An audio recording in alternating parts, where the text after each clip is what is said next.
Welcome back, Nick Lenz. Movie Review, episode 134. This is reviewing the second film of Phase and overall the. How many films is this right now for the MCU? This is number 14.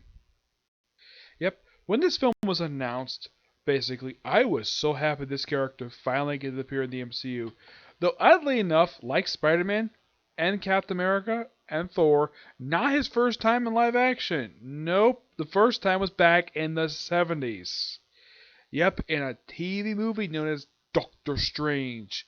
Whereas, yeah, basically, I'm talking about this film, Benedict Cumberbatch as Doctor Strange. Now, I gotta point out some things about the original live action film. I, of course, haven't seen it, but I've heard the film is really terrible. Like, okay, Doctor Strange is not a neurosurgeon in that version. Nope, he is a psychiatrist. Clea is referred to as Clea Lake, and the main villain is Morgan Le Fay. It's a bizarre 70s style movie that the only reason they made it because of the popularity of the Incredible Hulk TV show. A movie that has almost nothing to do with the comic incarnation. This film basically is basically a heartwarming apology for it. Luckily enough, in the case of this movie, not many people know about it. People know about the Incredible Hulk TV show. Not many people know about the Doctor Strange film from the 70s. This, of course, is completely different. Though how they title the film is different. They Dr. Strange. That's how they titled the film. Mm-hmm. Yep. Now with this film, this is probably for the first film since I'd say, let's see, what was the last film that did this? I would say this is the first film since I'd say Captain America 1, where almost the entire cast is completely new and there's like barely any returning characters. There's a returning character in the mid-credits scene, mind you. Yes. Now, the guy who directed this was Scott Derrickson. It was even suggested possibly that Guillermo del Toro could direct him because of his style, because well, he's known for directing horror movies. But the thing is, he may not work in the style of the MCU with just a little bit of humor in there. Now, this film has got a ton, and I mean a ton, of Doctor Strange Easter eggs, because the film is, of course, Doctor Strange. Doctor Strange himself, I at least got to praise Benedict Cumberbatch for this. Before he becomes Sorcerer Supreme, he pretty much portrayed exactly, pretty accurately how he was prior to him becoming where he is, where he's not a very nice person. He's basically just up for money, and he's always very competitive, basically with surgery he wants. And I am very happy the fact they kept the fact that he got into a car crash that damaged his hand so terribly. And yeah, that was one thing I think a lot of people really worried about Doctor Strange for this origin story for the film, that they might skip over that, or at least not mention the fact that he got into a car crash. Thank you, Scott Derrickson, for putting that in the movie, because that's important to his origin story. Yep. Now, there is one character in this movie, Benjamin Bratt's character, who was basically someone who was paralyzed waist from the neck down. Luckily enough well, he's an original character in this movie, doesn't appear ever again. Now, other characters made a live action debut in this movie. Carl Mordo. Yep, who is played by a black guy. I don't think he's played by the same guy as Black Panther. Similar name.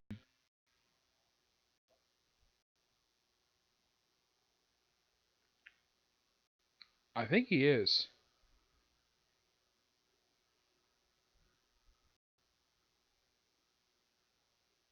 No, it's a different actor. Yeah, I don't think he appears in Black Panther. That's actually a different guy. It's just that he looks very similar to him.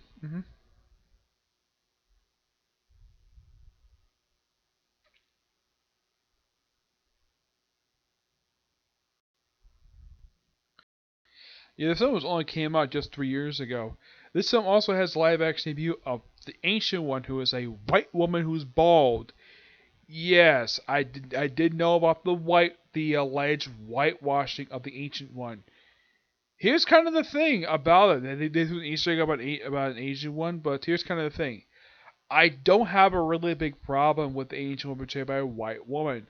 It's not a problem, especially since she kind of kind of acts like the Ancient One from the comics.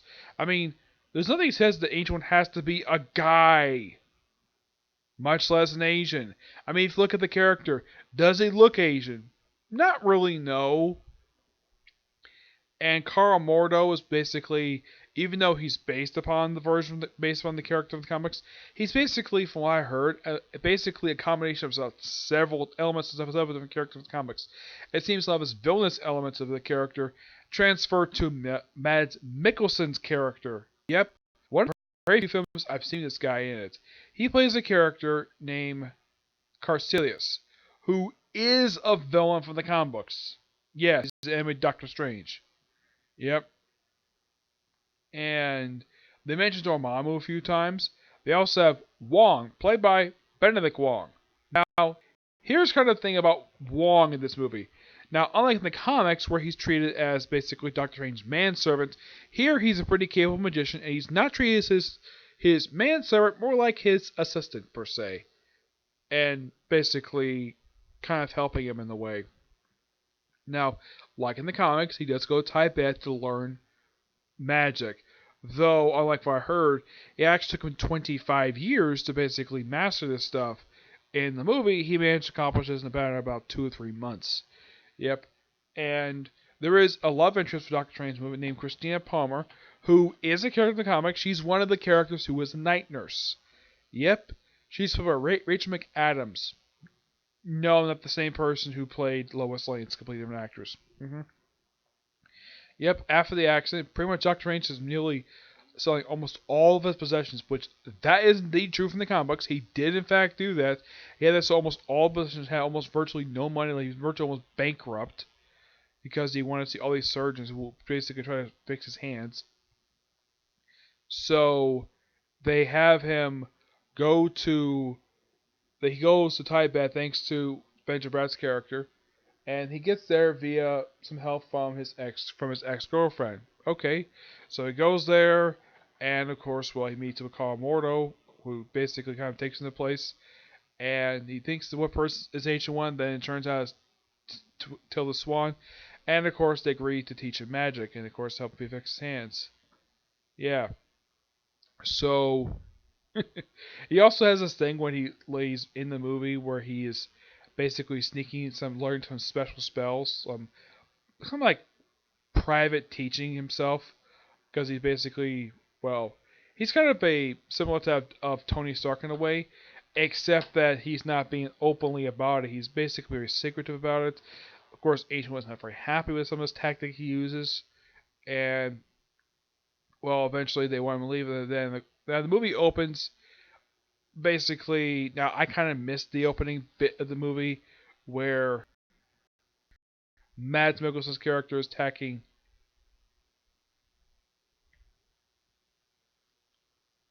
like a place in,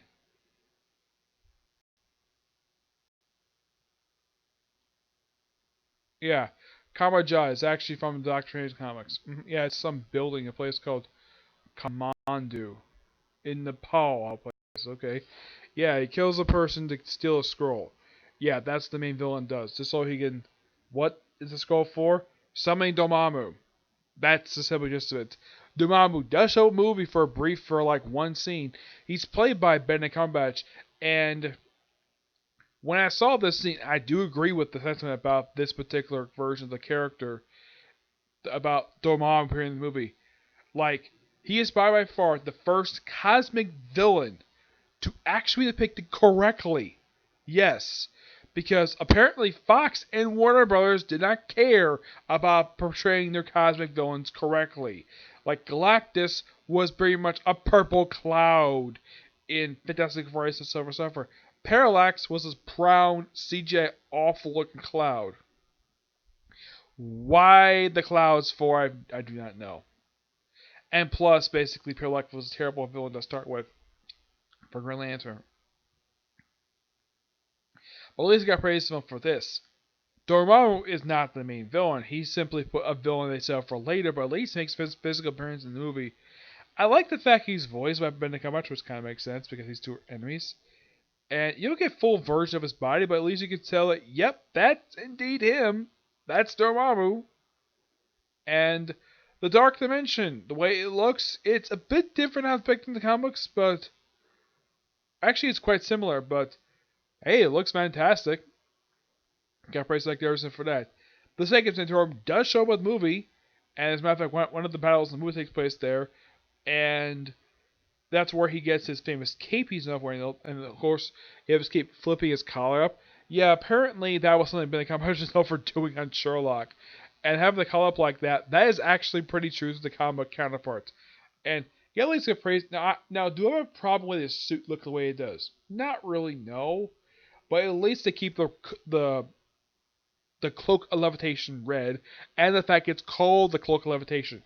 As for the Eye of Agamotto, which is later revealed to have the time stone in it. Yeah, this is something that actually is in the comics, and appearance-wise, they actually get this correct. Yeah, they get this completely correct, though in the comics, it doesn't have the time stone in it. That's something they made for the movie, and it was actually the last of the gems introduced. The rumor was prior to this movie that time stone gem would introduced in this very movie, and yes, it was definitely true. Oh yeah, and at one point in the movie, we have it where Matt Mikkelsen's character, I keep forgetting the guy's name, Matt Mikkelsen's character, is trapped with these metal things. Apparently, it was revealed to be, believe it or not, the bands of Centerac. That's what that's what his cage is for. That's what his cage is.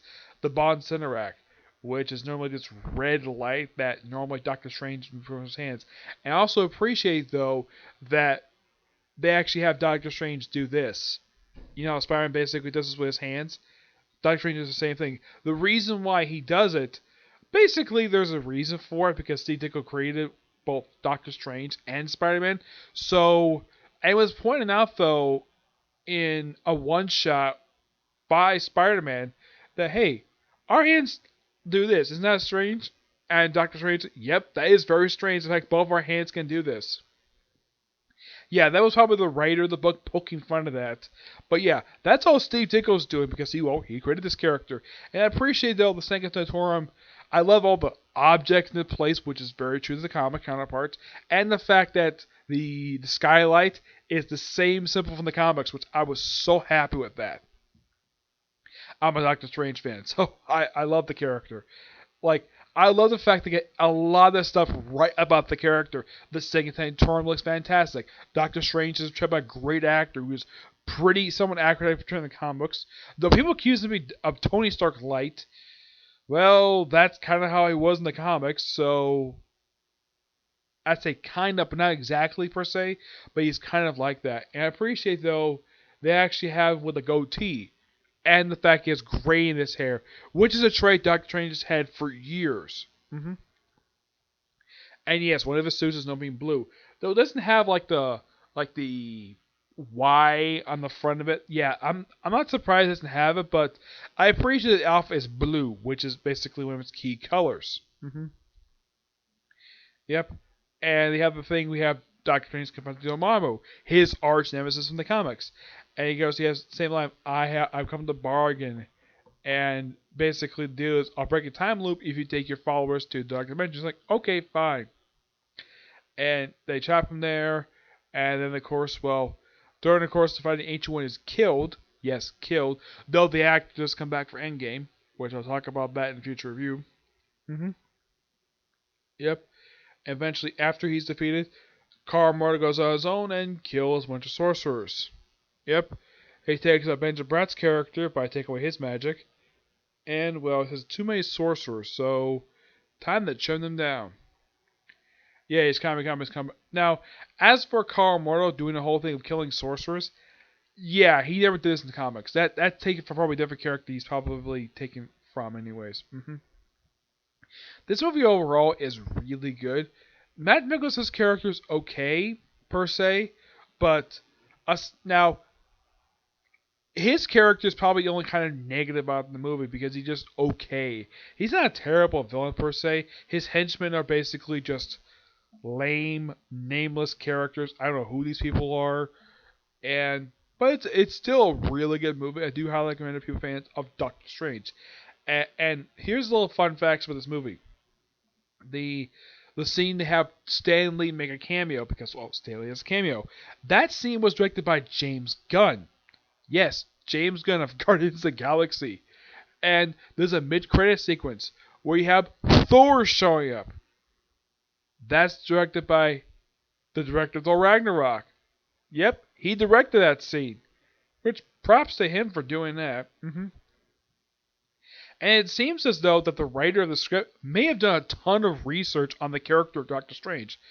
And that's probably what happened. That's probably the reason why they get a lot of stuff right about the character. Because this is one character I was really worried about. Basically, that if Marvel was going to screw it up. Yeah, I'm going to definitely give this movie a 10 out of 10. It's a really good movie. But the thing with this movie was, the rumor was that because they're gonna try this movie, that if Ike Perlmutter basically still had this way, Doctor Strange will get the same level of style as Iron Man 1. That's not a joke. Despite the fact this movie comes out 8 years after the events of that film, they still think of that. Yeah. But overall, really good movie, okay? So yeah, that's it for this particular review. My next review is going to be a comic corner. I haven't done one of these in a couple weeks because I have a trades review. Now I do. One DC trade and one Marvel trade. DC trade is one that I have been wanting to talk about, especially since the series is still going. Yep. Alright, but to this next view. Bye.